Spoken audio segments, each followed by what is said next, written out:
Hello, hello, hello, 3 times hello, with an additional 4th one there at the end. Welcome, everybody, to another episode of Radio Redux. I am Kevin. You may be familiar with this. It's only episode 275. You probably should be by now. Anyway, welcome. If you are listening to this as it premieres on Radio Sega and TerraPlayer, or alternatively, maybe you are listening to this elsewhere. Maybe you're streaming it to your phone via one of the many podcast-related platforms that there are out there. Maybe you're a subscriber on, Apple Podcasts, or via iTunes, if you've still got iTunes. If you are, please do a review of the goddamn show. We've not had one since 2012, and it would be lovely to see a new one. Anyway, but maybe you're getting this off Spotify, which hopefully it's one of the episodes that has survived Spotify. Alternatively, maybe you are listening to this / watching this via our dedicated YouTube channel, LMC Podcasts, which has got all the episodes of Radio Redux up, including the ones that you can't find on Spotify and the like, because they've been taken down. And there's clips and all manner of things on there that you will enjoy. Go, subscribe, sign up now. It is your only hope. It is your only hope against the terrors of the week.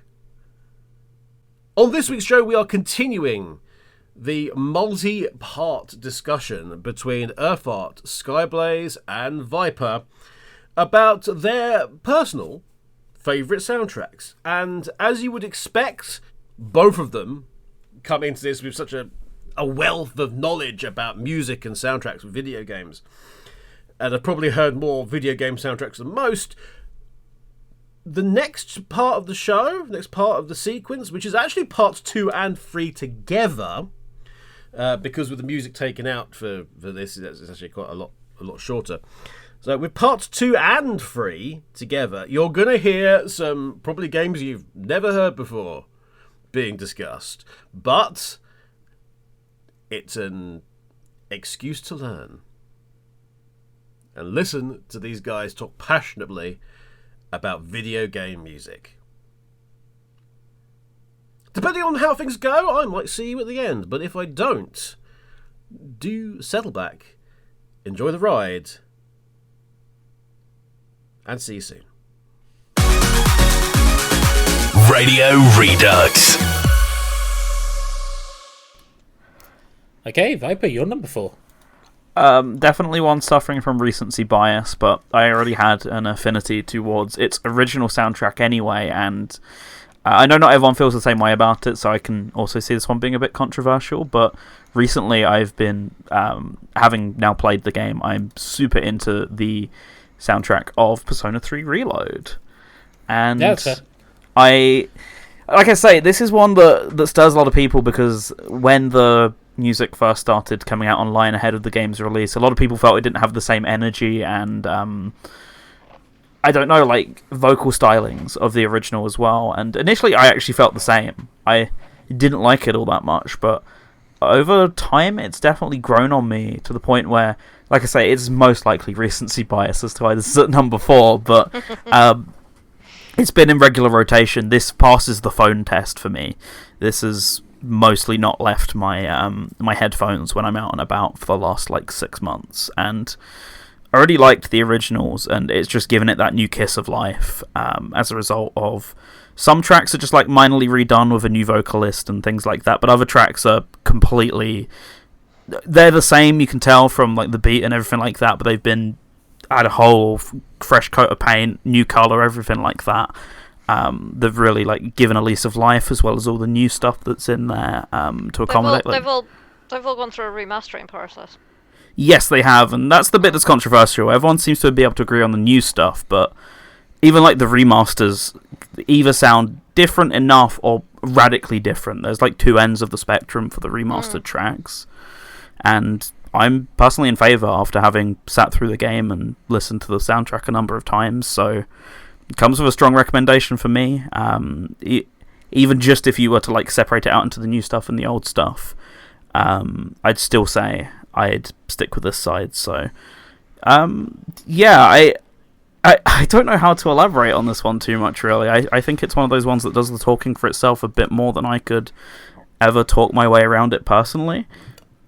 It's something I need to look into, because I never finished, but I did play the original Persona. Well, I say I played the original one. I played Persona 3 Portable on the PSP. Which, yeah, that has a lot of stuff that doesn't actually translate over to this version, since the basis was the final PS2 release. So you actually might be surprised by how much you remember and how much you don't remember, almost, I think, in a way. We'll see, because I don't remember much from the game other than you shoot yourself in the head. But if you need to remember something... Persona 4 and 5 had brilliant soundtracks as well. I think I leaned more towards 5. I will go into a great deal of detail about that later. Oops, spoilers. But yeah, the series for me has always been quite strong on the music front, so it doesn't surprise me that Free Reload is up there. I just haven't got around to playing Free Reload because there are too many games to play. It's on my backlog list. The backlog struggle is real. Yeah. I've only just started playing Crisis Core Reunion. I've had it for months. That's the new Final Fantasy remake we're all talking about, right? It's kind of part of it, to be fair. But I've got literally one trophy left to get in Crisis Core Reunion, and it's like, I'm at it, I just need to beat it, and then it's done. I've been holding on to that thought for like a year. So, but no, definitely Persona 3 Reload it's on my list, but it's not, for me, it's not a high priority, because I also have, and I bought this physically, Persona 5 Royal to go through. I have played the original, I haven't played the Royal version. Yeah, and that's going to eat into your free time. What's can tell you right now. Whatever you have, like whatever little understanding of the concept you have, throw it out the window. Skyblaze, is that Final Fantasy 14? Yes. But yeah, no, it's definitely. I mean, I've heard other people say the soundtrack's amazing. Even like those who prefer the original have said it's still really, really good. Yes, I think, as I say, it's definitely Marmite. That's kind of what I'm trying to get across anyway. And even like when compared to other Persona soundtracks, it's a bit comparing apple and oranges. But I'd also get why people would side with other allegiances. But it's the sort of music I like anyway. I mean, I like all sorts of music, but I guess it's the sort of thing that would be in my heavy rotation anyway, the style of it. So yeah, something to point out is music is an art form. It's subjective. We should have started with a disclaimer on this. If you got this far and didn't realise, hang on, that's not my number 5. If you're listening to Radio Sega, you've got particular music taste anyway. But I say that Sega has such a wide variety of music anyway. Yep. But no, that's how it never gets old. But no, Persona 3 Reload is a good choice, and I'm sure there'll be plenty of people backing you up on that one. Hopefully, anyway. I hope I'm somewhat vindicated in my opinion.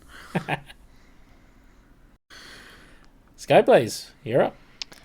So this was one of the hardest ones, because I was like, well, I need a Final Fantasy track in there. But then, which Final Fantasy? And I'm like, well, I listened to a lot of the Final Fantasy XIV soundtrack, because I fell down a rabbit hole during the pandemic and have never escaped. But then, and also when I'm doing DJing at conventions, there's a few... there's usually people that request things. And tracks from this Final Fantasy always get requested. And that's Final Fantasy XIV. But I can't just say Final Fantasy XIV because that's too big. There's too much of it. There is a lot, and I would say, as a whole, Final Fantasy XIV, while most of it is original, to be fair, there's a few times it borrows from other parts of the franchise. So I've narrowed it down to one expansion, and I'm going to say Shadowbringers. I'm happy with this choice. Shadowbringers is probably my favourite as well. There's a reason that the nickname for it in fandom was Shadow Bangers. Because you've got stuff like, you've got To the Edge, you've got the Shadowbringers title theme, you've got the twinning along fall, which is one of the aforementioned always gets requested ones. Oh yeah, there's a good reason for that. Because it's a banger. Admittedly, it's an interesting one as well because it kind of almost remixes two tunes together. But it does it in such a clever way. Yeah. Because it's the Alexander theme and Escape from Omega, I think. That sounds about right. Yeah.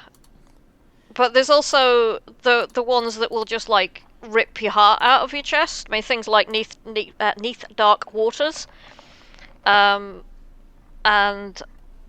you know, some of the tracks where it's like, this is just, like, so sad, and you've got to kind of face out the fact that this is heartbreakingly sad. Because Shadowbringers does that. It will just tear your heart out of your chest and then stomp on it. And then Endwalker does it more.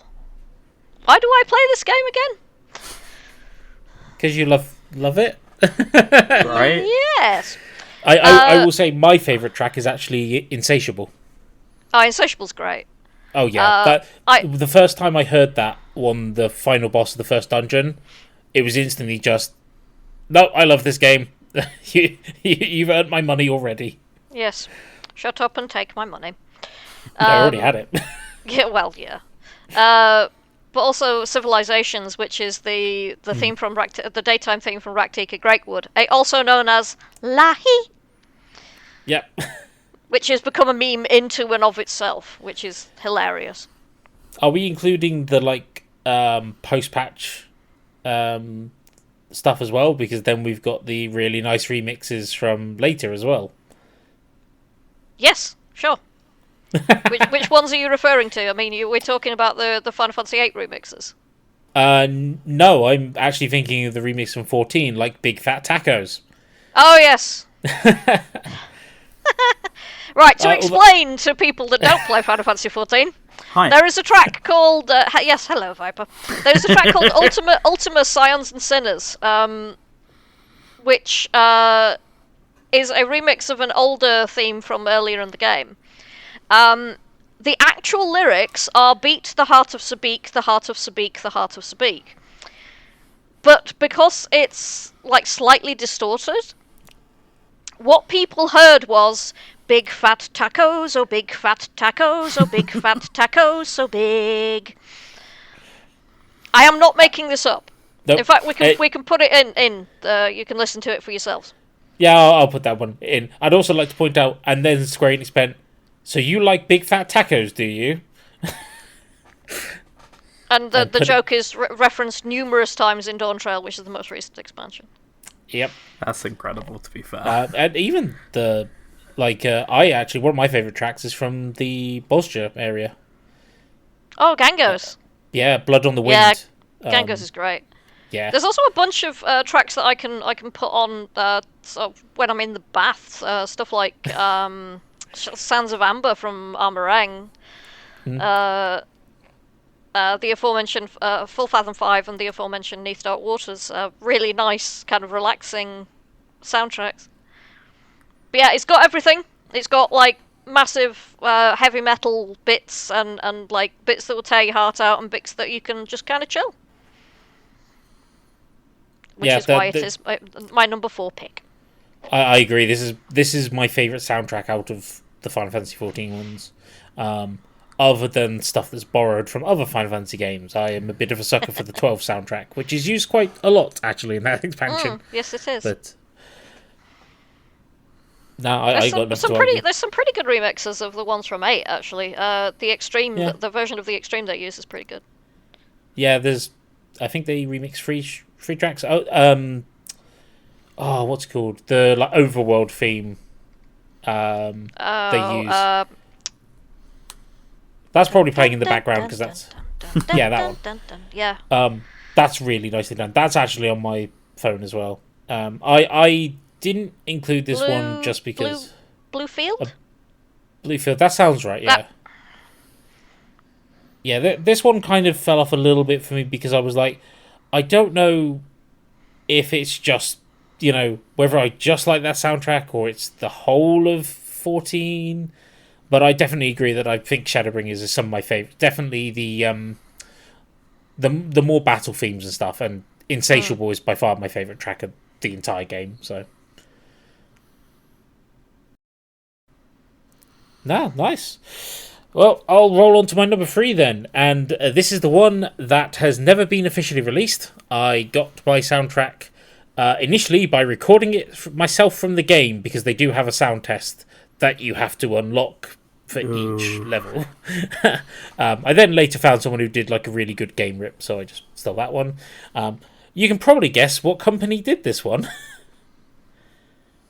Is it Nintendo? Maybe.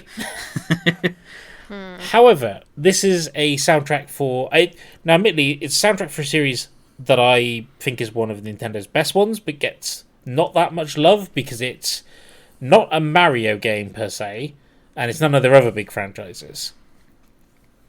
Because it's Wario time. Yes. Wow.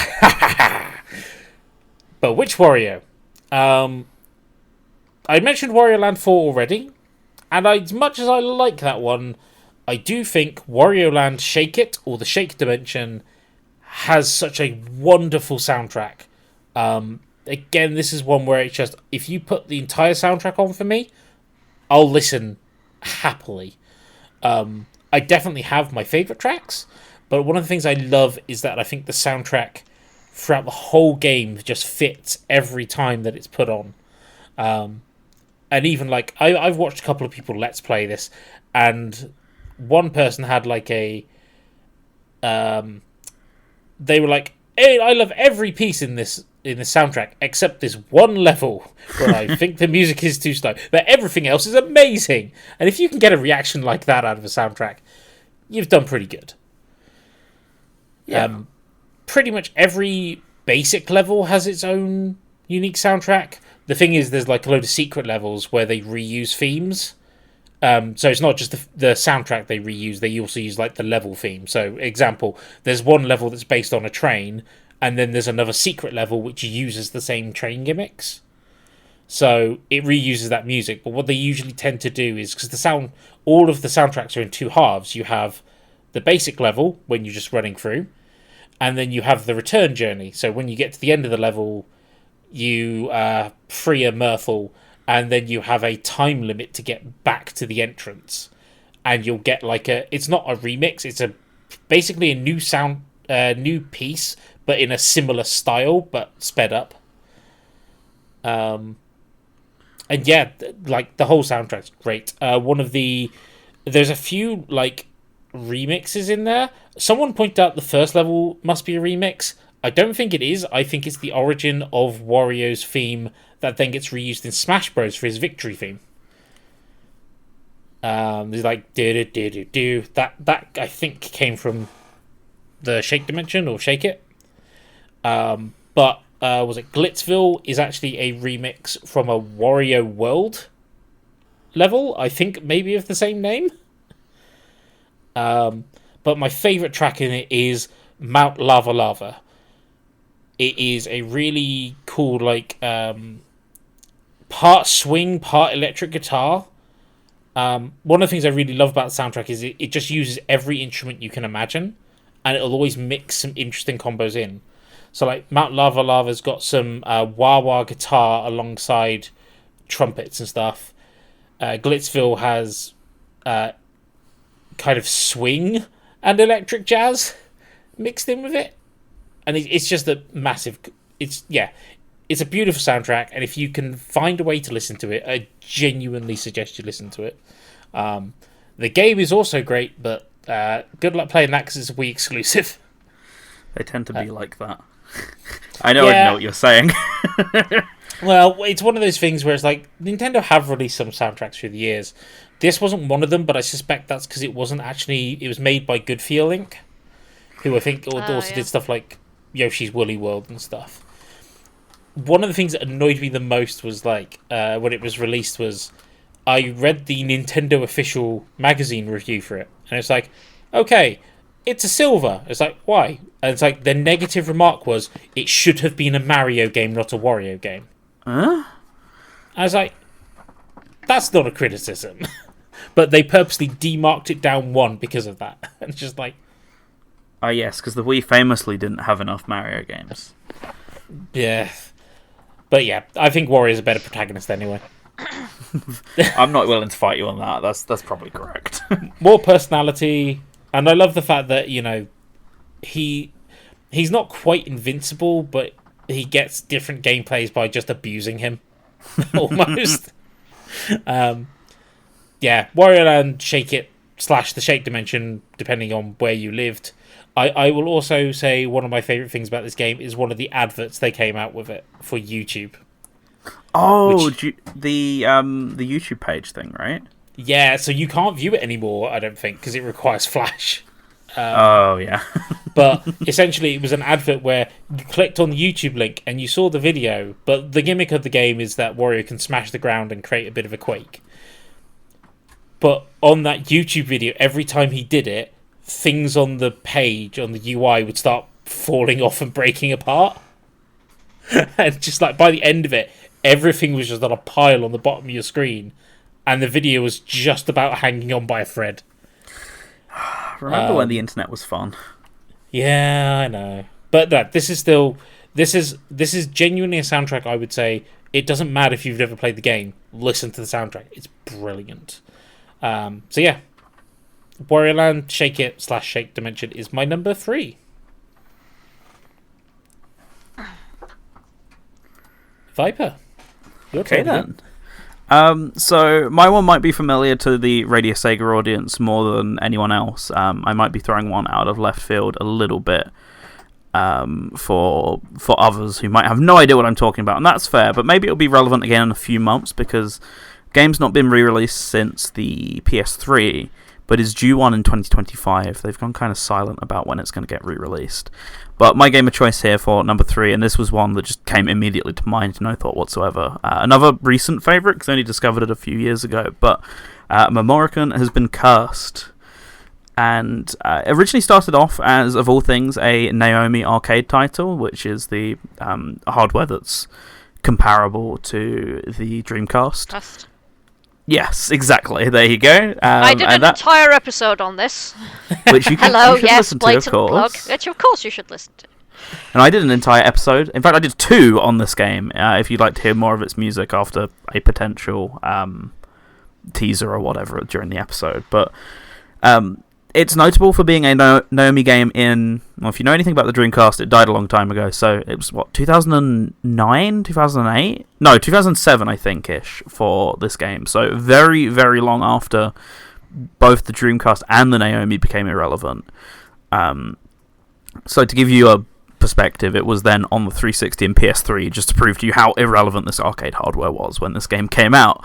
And for some reason, they decided to give it instead of the CD audio that they could have had because of the hardware, they gave it this really cool chiptune soundtrack.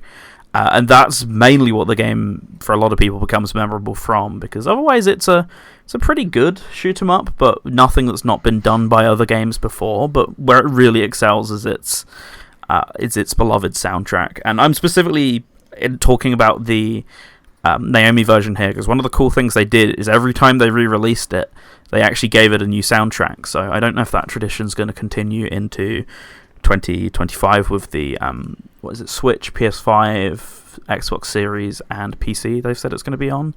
So maybe we'll hear another one again. But originally, when it came to the Xbox 360, it was part of an exclusive deal in Japan. So it got its own arranged version, and then again, once it escaped and went to PS3, it got a different arranged version. But although both of those are great, they use real instrumentation and things like that, or at least sequenced instrumentation, whereas it's purely not entirely bleeps and bloops. Obviously, it's not coming from a real chip, but at least they sample some, I don't know what soundboard exactly, but something or the other to make it sound really sharp.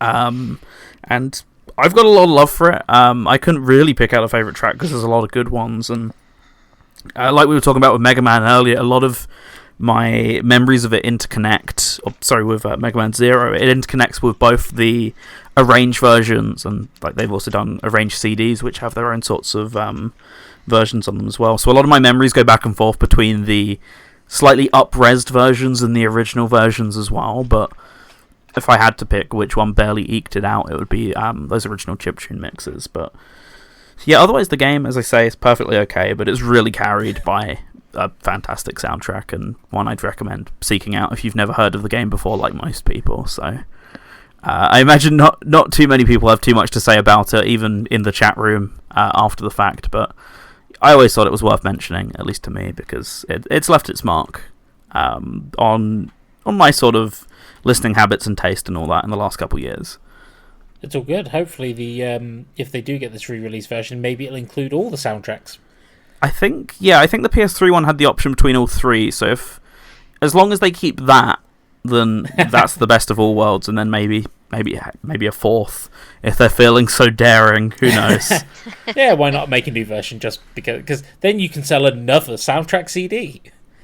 And this soundtrack CD as well, they did one for every single release of the game. They always had a special edition with a soundtrack for the console releases, so I'd take one with all of them on at once, please.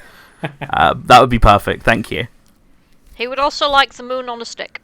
Yes, this isn't too difficult, right? I'm asking reasonable things of companies, I think. We'll see what we can do about dragging the moon from the Earth's orbit.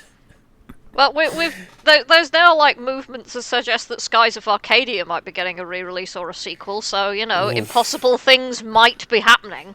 Yeah, at the time of recording, that is very recent news, but I'm not sure how much you should hold your breath on that other than just Sega's making sure they keep their IPs under their belts. But you never know. As in a previous episode of LMC Cast, it was 2 of our top 1. Please, as much as we'd like a remake, we'll just take a port. Yeah. Like, seriously. Okie doke. Skyblaze. So this is another quite tricky one. Because I wanted a Sonic Adventure in there, but 1 or 2. And down to your style preferences, I would say. Yeah, and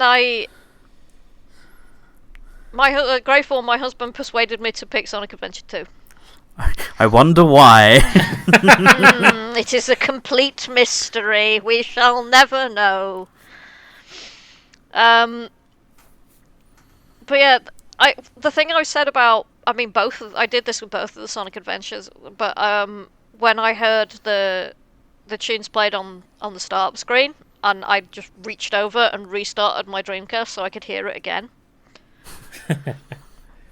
Because obviously back then it wasn't that easy to get hold of soundtracks for games. I mean, the internet was still in its infancy, and unless you lived in Japan, it was really hard to get hold of game soundtracks. So yeah, you would just listen to it in the game, and I did a lot, and I may have played both of those games quite a lot. That's fair. Yeah. But there's just something about... I'm a big fan of rock and metal anyway, but something about the tone and style of those games just really suits that kind of slightly jangly rock guitar sound. Just that kind of energy in it. Not just the vocal themes, but also things like the theme from Metal Harbor.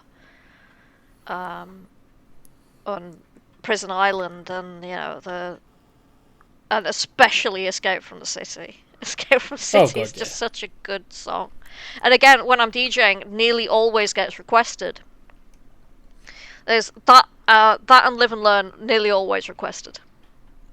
That makes sense. I am very rarely at an event where somebody doesn't request one of those.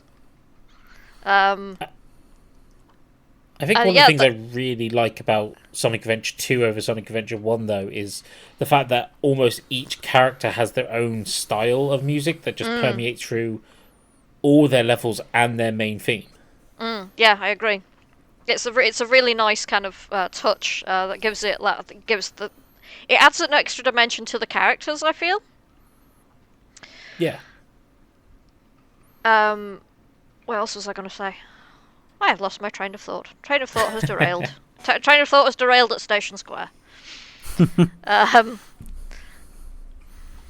Like, I definitely prefer the vocal tracks in 2 to 1, personally. I like Knuckles' theme from 2 is by far my favourite of both of Knuckles' ones.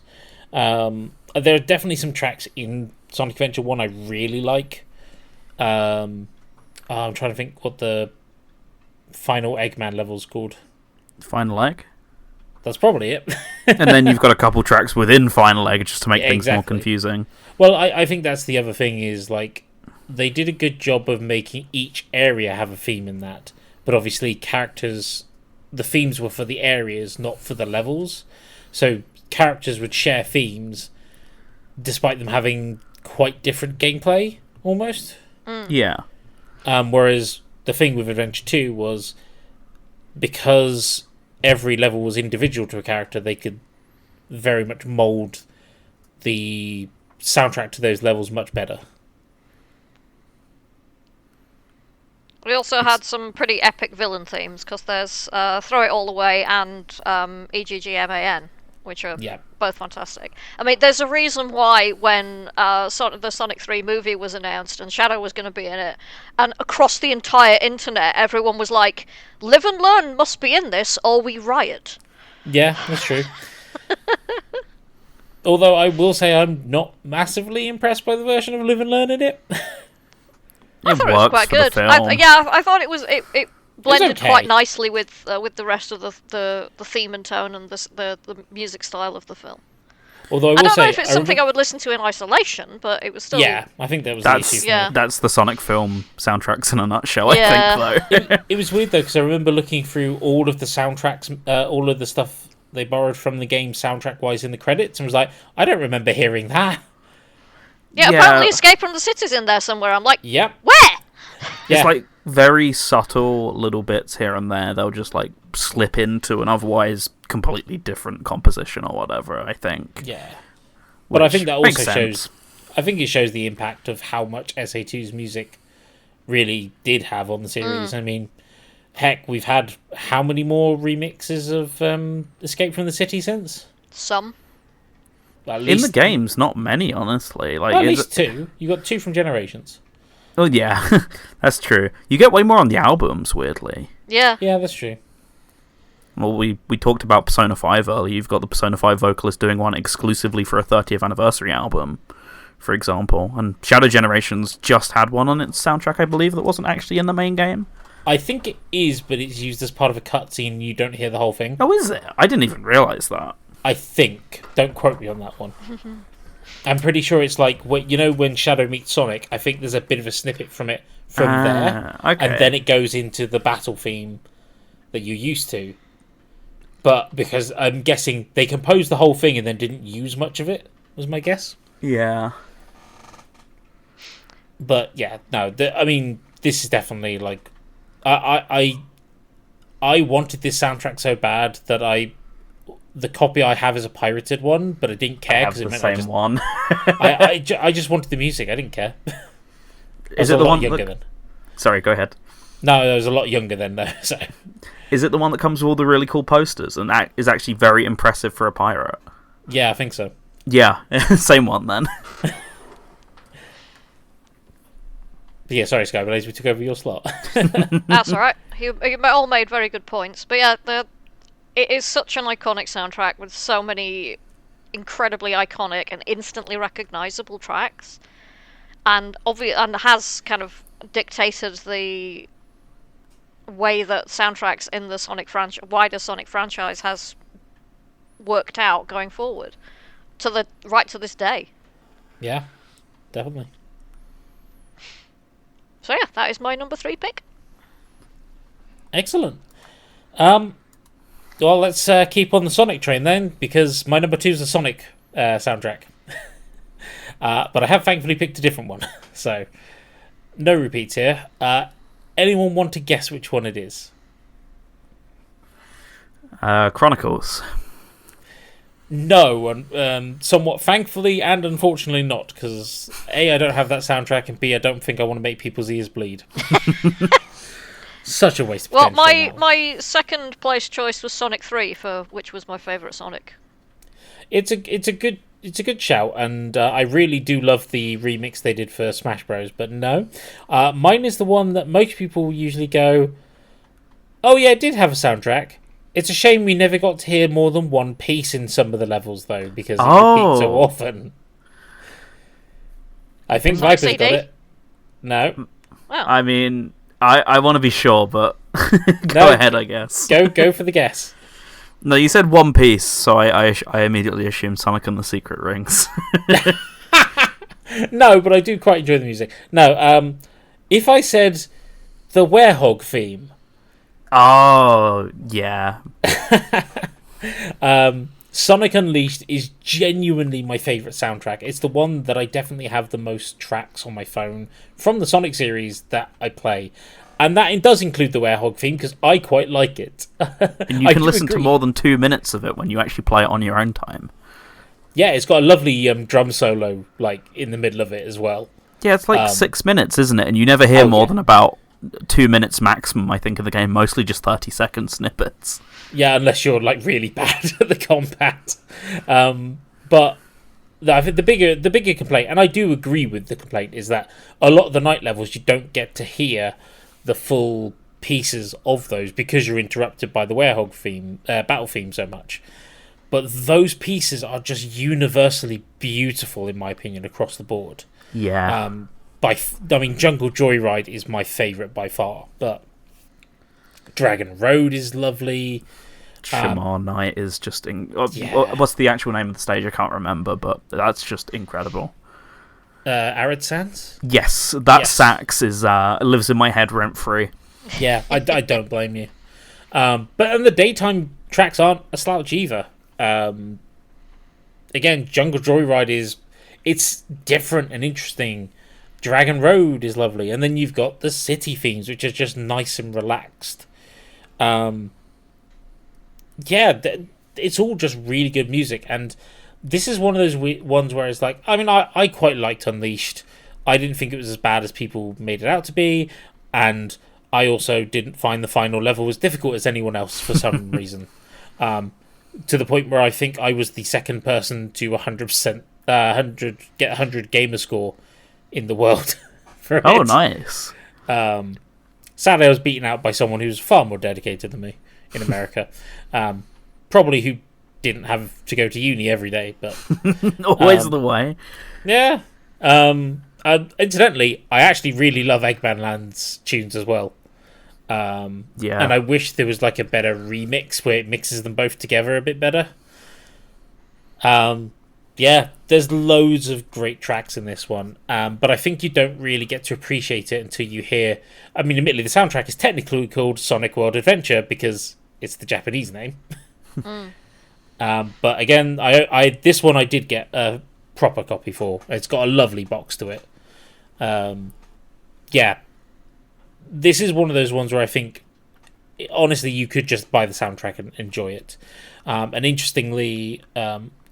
I don't know why, but randomly, recently, YouTube has been recommending me a retired opera singer. And he has been like asking, he's like, okay, convince me video game music is good. And he has fallen in love with the Sonic the Hedgehog series. And Unleashed is, at the moment, he loves some of the Unleashed pieces, and he does a really nice job like explaining, how the cadence and melodies through them work and why he loves those kind of things. Incidentally, although I think his favourite soundtracks are Colours. I can't remember the other ones off the top of my head. But it's been really fascinating to watch. Just like his big comment was, I don't understand how you can have a single series that has never repeated almost like 2 different styles of music between video games. Yeah. Somehow it is managed. Yeah. And it is one of the things I really like about the Sonic series. Is like, it's one of the things I really love about Sonic over Mario is Sonic doesn't just stick to a tried and true formula every time. But because of that, it also means it mixes up the music every time as well, to fit those new things. And actually, I don't think there's a Sonic soundtrack I dislike particularly. Like, I still quite like the Sonic 06 one. Sonic 06 has got some bangers in it. The only God, Sonic soundtrack I can think of that I actively dislike is Chronicles, but that's because it's bit crushed to buggery. Yeah. Some of the 8-bit one, I like some of the 8-bit ones. Sonic Blast was a bit. No, was it Sonic Blast? The Donkey Kong Country one. Yeah. Yeah, Sonic Blast. Yeah, that one's meh. But incidentally, special mention: Labyrinth Zone from Sonic 1 on the Master System. Ooh, I what a love song. that track, and I really wish more people would remix it. Shout out to Little Boulder, has an amazing remix of that theme, but I want a more heavy metal one. But yeah, Sonic Unleashed.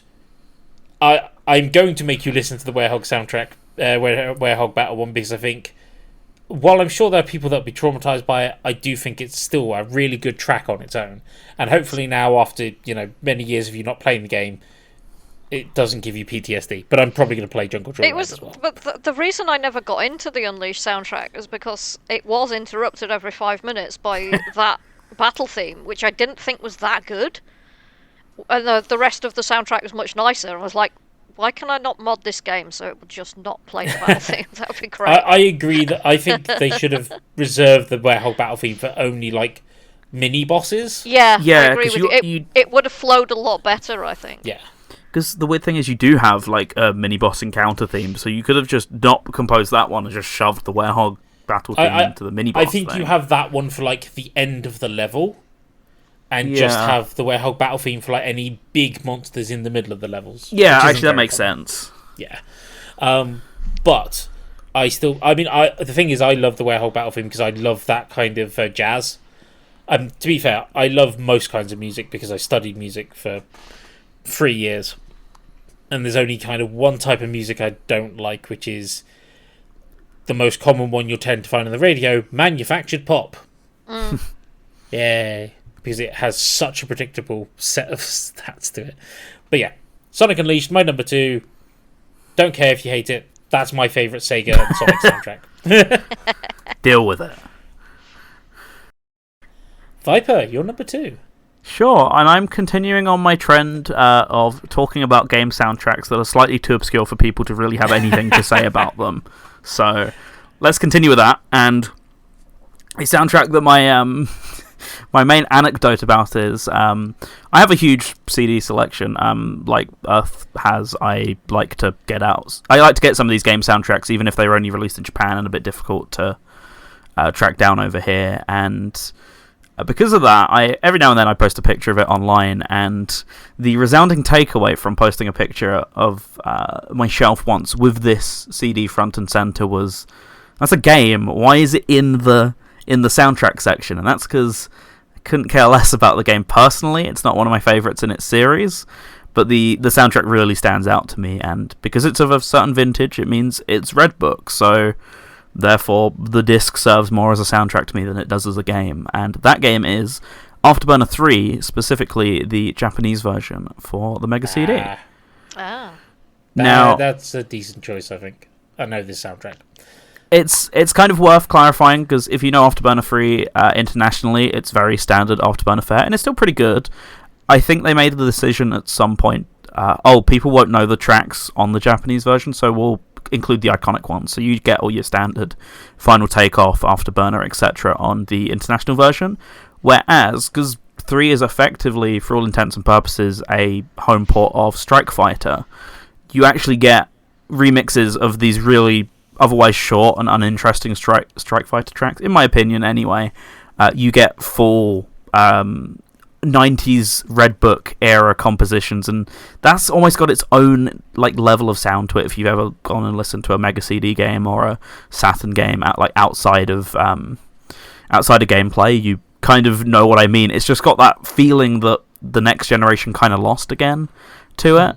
But there's a lot of you talked about smooth jazz, not quite jazz, but there's a lot of easy listening on here as well, and there's some good dance anthems and stuff like that.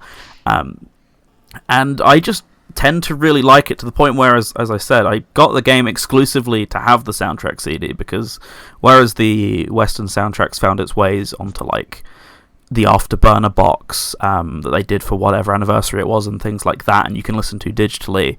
There's no such re-release for the original soundtrack here, so your option is to track it down on CD, which is in turn tracking down a copy of the game, which I think I played once. For the most part, it's exclusively there for the 10 tracks that happen to be on it. So, I really like that one. Like I say, it's one that most people probably won't be able to comment on, because even if you played the game, you've probably not gone out of your way to play this version of the game or whatever, but I like it. It's a favourite of mine for sure, and I'm continuing the trend, as I say, of not knowing what to say about it, and therefore not being able to be backed up on it, because I should have gone with something a bit more mainstream. This is your personal preferences. Yeah, and I also want to say there's a weird thing with Mega CD games where it's like, the gameplay is either fine or not that great, but it has a really beautiful soundtrack. I mean, yeah, there's a bunch of examples of this. I've used a few in my show where it's like, I've played this game on emulation, it isn't that great, but holy hell, the soundtrack. I mean, another one that comes to mind for me like that definitely is Wild Woody as well. The Adventures of Batman and Robin, I think, is a really good one from memory. The Spider-Man game as well. Yeah. We all know the specific track that it lives rent-free in every Radio Sega's listener's head. Could we name any of the others? I actually don't think I could. But the one that I was specifically thinking of is the Echo the Dolphin 1 and 2, the Mega CD versions of Echo the Dolphin. Yeah, because they never really get the love compared to the Mega Drive versions, from what I feel like, but they're really good compositions. They're beautiful. Spencer Nilsson absolutely knocked it out of the park. I've got a remastered standalone version of I think it's like specific tracks from 1 and 2, and it's called Sounds of Time, and it's absolutely gorgeous. I got it off Spencer Nilsson's own website. I do this a lot, you may have noticed. The originals were gorgeous anyway, so yes. I can imagine with a CD quality audio from the Mega CD, it would have just been beautiful. They are. They're very much beautiful. But what you were saying, Viper, about later generations losing that, and they just kind of went. A lot of games went in that kind of very generic, kind of orchestral movie style soundtrack, and I think gaming audio in general lost a lot by doing that. Yeah, for sure. There's also, like, on a technical level, like, there's this, people always love, like, the crackles on vinyl or whatever. Like, there's this very, very, like, warm, odd feeling that comes out of, like, these early CD masters and things like that. Obviously not early for actual CD, but for games, they were really getting used to it. I could actually go into detail about why that is, but I'm not going to be boring. So, if you are interested in that sort of crap, then message me, and I will bore you to tears on the topic of dynamic range. Yeah. Or we'll just do another show about it later down the line. The 3-hour special. Yay! Only 3. Fine. As long as can fit on a CD, just for you guys. Interestingly, I found out the other day that Sonic Paradox actually did a version of some of their early Sonic shorts that you could burn onto a physical CD-ROM. Really? To run on Windows 95. That's incredible. That's dedication, that. It's still on Newgrounds, available to download. Wow. I'm looking this up after the show. Splendid. Okay, Skyblaze, you're number 2. Right, we're back with Atlas again, and we are in fact back with the Persona series. So, the game that made an entire generation of people appreciate jazz. I mean, the memes about Persona 5, this sounds like the Persona 5 soundtrack, have been done to death, but the fact that it's made so many people appreciate an entire genre of music that they might not have necessarily even looked at, I think that says something. For sure, yeah. And also, Rivers in the Desert has a bass line that is pure filth. Oh, yeah, no, I love that. That's porn. One of my favourite tracks. Yeah. And again, it's one that I always seem to get requested whenever I'm DJing at conventions, because it's fucking amazing. But also, like, the way that the music matches itself to what's going on in the game, and stuff like Tokyo Daylight, which is just a really lovely kind of very chilled out kind of lo-fi style music track. Brilliant. The vocal themes obviously are all absolutely superb. I'm not quite as fond of Takeover from Royal as I am for things like Life Will Change and Last Surprise from the original, but it's still a great track. Did Royal change those? Not quite. The annoying thing is with it's, how would you describe it? It's the ambush theme. It's the ambush Takeover. theme, yeah. But Okay. if you're playing on a certain difficulty, it's probably the only theme you're gonna hear. You're not gonna not ambush the enemies if you're on a low enough difficulty, basically. Yeah. But also, if you and on higher difficulties, if you mess up an ambush, then you're probably gonna die. True. Thankfully, I think I only played it on normal difficulty when I originally played it. But even the kind of non-vocal tracks, they are brilliantly composed and arranged to fit the scene that they are in. Because you know instantly what's gonna, without even looking at the screen, you know what's happening if you hear a certain type of music. Yeah, one of my favourites for that is I can't remember what the track's called, but it's the one that plays when someone's persona's awakening. And for me, the most memorable one is when Queen gets their persona. Yeah, and she smashes the concrete with her foot. It's like, okay. You can kind of understand where it's like, I am not pissing her off. She will rip off my arm. Yep. It's like, yep. But again, it gives that kind of sense of what the characters are like and what their life is like by giving these subtle musical cues. And also, there's like ridiculous things like there's when you go into a what they call it, convenience store, and it has this ridiculous kind of like very janky sounding music, and it's hilarious. And the chiptune version of the Tanaka's Commodities that plays when you repair the laptop, and it's just little touches like that. And the chiptune like version, you repair an old console, and it's like implied to be a kind of Famicom type thing, and all the games have got their own themes in kind of chiptune style. And I was like, I love that. That's brilliant. So it's like, you know, for some things they went a lot harder than they had to, but I really like that they did that. No, this is definitely... I mean, I think this is another soundtrack I own physically. I know I definitely own a digital copy, but I think I bought a physical copy as well. I have the original. I have the original and Royal physically, and I've got the collector's version. Also, Morgana, my love. Yeah, I'm not quite that bad. I think I only have the original, so... Because I haven't played Royal yet, I need to do that. So just looking up what the name of some of the there's one of the games which is called Punch Ouch. It's like, okay. Descriptive. Yep.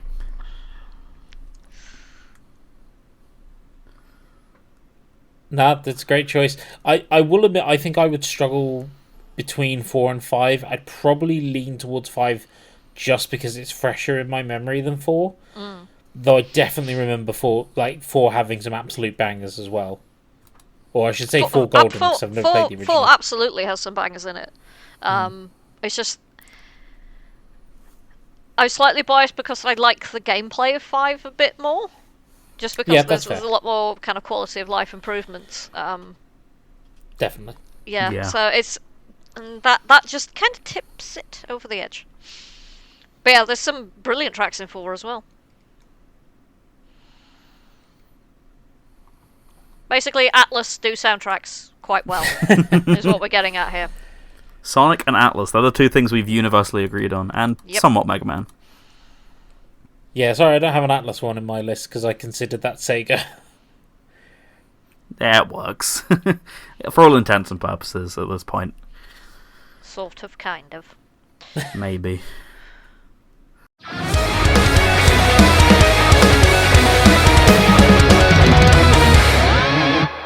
This was a Last Minute Continue production. For more, please check lastminutecontinue.com.